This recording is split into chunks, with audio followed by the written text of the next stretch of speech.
Welcome back to Capital Tonight. Busing students to polling places violates state law. That's according to a recently released non-binding opinion by Attorney General Ken Paxton. Paxton says providing such transportation goes against the Texas Constitution's requirement that school money only be spent for educational purposes. A conservative state senator asked Paxton to weigh in after a civic engagement group circulated a resolution last year calling for a culture of voting. It's been adopted by 103 school districts. The senator says it's a violation of state law, but the group's leaders insist the effort does not run afoul because it does not promote candidates or a particular agenda. We want to bring in Jennifer Canaday now. She's the Governmental Relations Director for the Association of Texas Professional Educators. Good to see you again. Hi, how are you? Good. Thanks for being back on the show. And first off, you disagree with this opinion. Just talk to us about why. Well, it is merely an opinion on what courts might do if they were presented with some of the issues that Senator Betancourt brought up in his request for an opinion.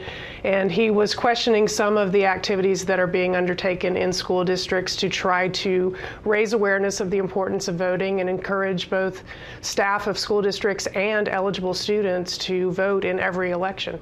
So moving forward, you plan to continue doing things the way you're doing them? You don't think this runs afoul of the law?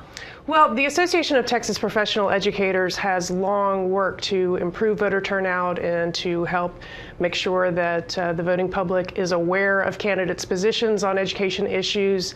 We've been engaged in a number of different initiatives around that for many, many years.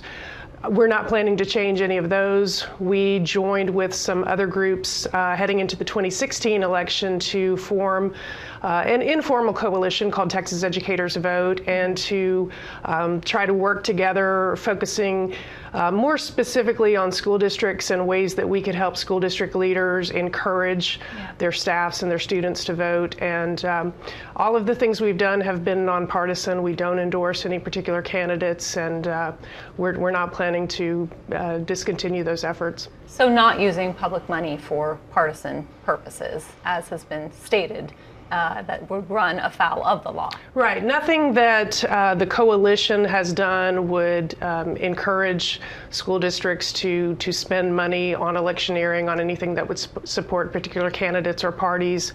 In fact, the materials that we've shared with educators and school districts, we include specific information about what the law says on this and what educators can and can't do, and what you should not use school district resources for. And so we're always very careful to make sure that folks out in the field do know what's allowed and what's not, and that's part of our role with the coalition. Yeah, you mentioned this, but the resolution links to your group's website, the resolution that some of these school districts have adopted, and you are a pro-public education group, and some of the criticism is that this is a thinly veiled attempt to advocate on behalf of candidates and causes, I guess, that are opposed to so-called school choice or using public money for private schools. Is this an attempt to silence some of these school choice advocates?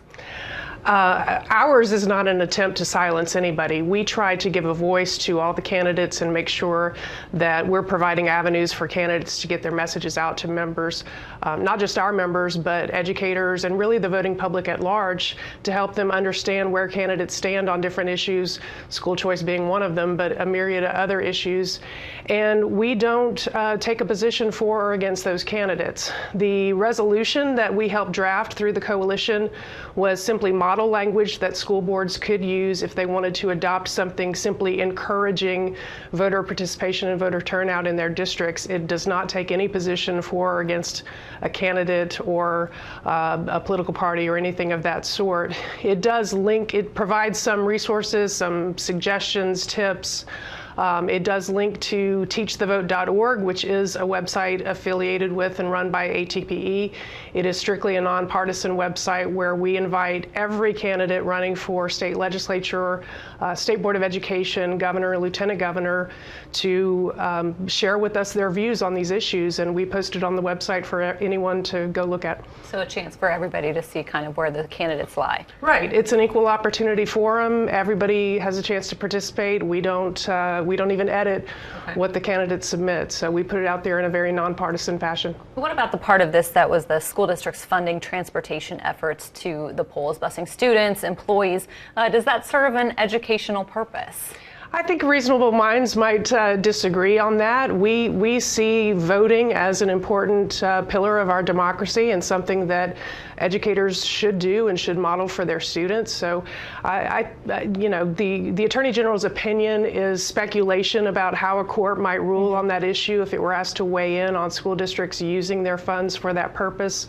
We've never taken a position really for or against that. We've suggested this as one possible tool that school districts might use, but we've always couched that with the caveat that they should consult with their own attorneys on whether or not that's something they want to do. Yeah, I mean, lastly, concerned about lawsuits and having to deal with this legally.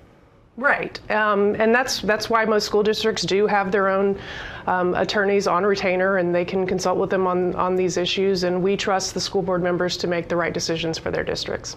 Jennifer Canaday, an issue we'll continue to follow. We'll get you back in. Thanks so much for being on the show. We appreciate it.